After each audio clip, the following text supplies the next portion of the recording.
Hey, kindergarten. Today we're going to continue to read about plants, and today's story is called Johnny Appleseed. Our first word is eventually. Eventually means at some later time or in the end. So, after weeks of practice, the girl eventually mastered her piano piece, right? Eventually. So, after some time. That's why we have a little clock here. After some time in the day, it will be night. Hero. A hero is a very brave person. So this mom is a hero because she's so brave and always protects her kid. And then we have orchards. Orchards are the areas of land where fruit trees are grown. So this could be an orchard where you pick all of these fruits. All right.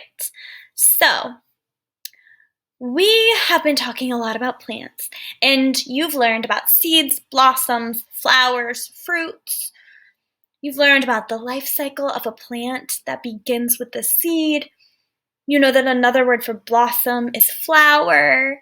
We call the special part of plants that holds the seeds the fruit. And we've also just talked about a lot of different fruits. So apples, cherries, strawberries, watermelons. Today you're going to hear a tale of a famous man, right in this picture, named Johnny Appleseed, who lived long ago. Now, this story is a tall tale, and a tall tale is a humorous story that stretches the truth. So it's not completely true. Can you guess from the name of this man, Johnny Appleseed, what Johnny Appleseed's favorite fruit was? What do you think his favorite fruit was? I bet you're guessing it right now. Well, listen carefully to find out why Johnny Appleseed is important. Here we go. A long time ago, in the rolling hills, there lived a man called Johnny Appleseed. Johnny Appleseed did not have a home, but instead wandered across the country from Massachusetts to Pennsylvania to Ohio to Indiana to Illinois. Wander means travel from place to place without knowing exactly where he's going to go next. Johnny wasn't born with the name Johnny Appleseed, but he got that name as he moved from one small town to the next. Listen to hear how Johnny got that name and why he became a hero to many people. Johnny was born in Massachusetts with the name John Chapman. When Johnny grew up, he decided to travel across the country. People could tell from Johnny's clothing that he was really very poor. His clothes were shabby and he walked around barefoot, even in the winter. So his clothes were old and torn, and he walked around without shoes on, even if it was really, really cold. His hat was so threadbare that you could see his hair beneath it. But despite his loneliness and poverty, Johnny had a brave heart. He believed in the power of love. He loved all the people and all the animals he met along the way. In fact, Johnny often thought to himself that he loved all the people and all the animals in the world, even though he'd never even met them. The people Johnny met along the way enjoyed his company. They would often invite him to share in a simple meal. Johnny would accept the invitation with a smile. After the meal, he would take out the one possession he owned that was worth anything, his violin. His violin's right there. Then he would play for the people who had been kind to him. Sometimes his music was happy, and sometimes it was sad. People loved to hear Johnny play. Whether his music was happy or sad, they said it soothed the soul and made them feel happier.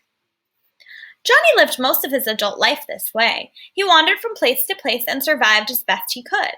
You might think that Johnny left no mark upon the land or no great memory of his existence once he had passed away. So you might think that Johnny was not an important person and that people might forget him. After all, how could he have, as he was just a poor old man who wandered from place to place?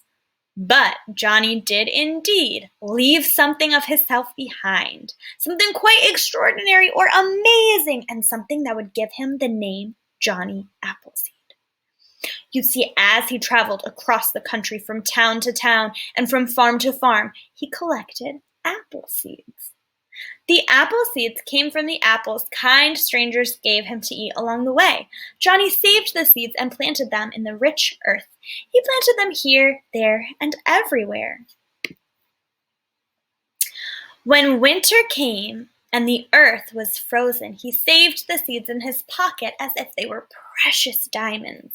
Then, when springtime came, again he planted the seeds as he moved from place to place.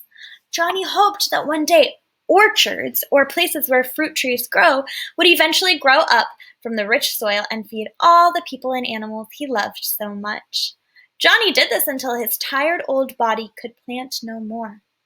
However, what Johnny hoped for came to pass. The apple seeds took root and young saplings began to grow. As the years went by, beautiful apple trees dotted the landscape.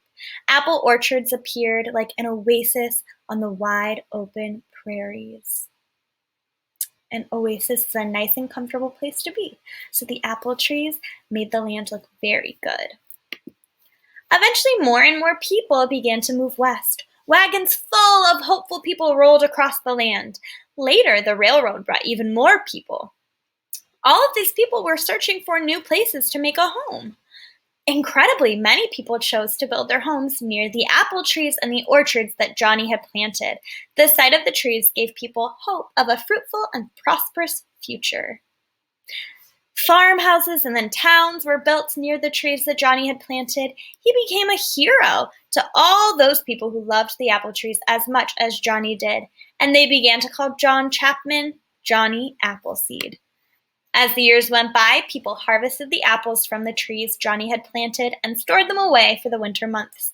They made pies, apple butter, and jam. Children played beneath the branches of the apple trees or sat in the cooling shade. These things happened because Johnny Appleseed had cared about all the people of the world, whether he knew them or not. I hope you liked that story, kindergarten. Get ready to chat about it with Mr. Malcolm in your small group.